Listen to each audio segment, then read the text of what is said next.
करांच्या वतीनं सोनू निगम त्यांच्या मनामध्ये असलेल्या त्यांच्या भावना व्यक्त करतायत.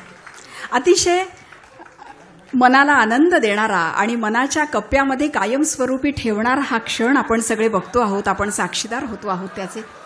आशाताईंचे पाय गुलाब पाण्याने धुतल्या जात आहेत.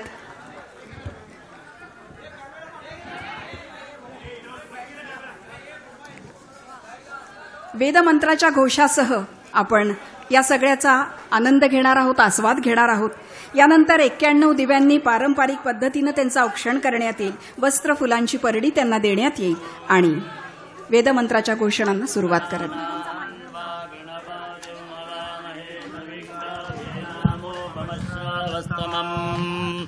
ज्येष्ठराजं ब्रह्मणां ब्रह्मणस्पदानः शृण्वन्नोतिभिः सीदसादनम्.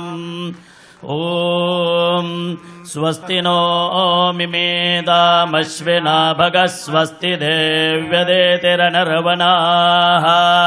स्वस्ति पूषा असुरो दधातु नः स्वस्ति द्यावा पृथिवी सुचेतुना स्वस्तये वायमुपब्रवामहै सोमो स्वस्ति भुवनस्य यस्पतिः बृहस्पतिं सर्वगणौ स्वस्तये स्वस्तय आदित्यासो भवन्तु नः विश्वे देवानो अद्य स्वस्तये वैश्वानरो वसु रग्ने स्वस्तये देवा अवन्त्वभव स्वस्तये स्वस्ति नो रुद्रपात्वं हसः स्वस्ति मित्रावरुणा स्वस्ति बध्येरेवते स्वस्ति न इन्द्रश्चाग्निश्च स्वस्ति नो अदिते गृधे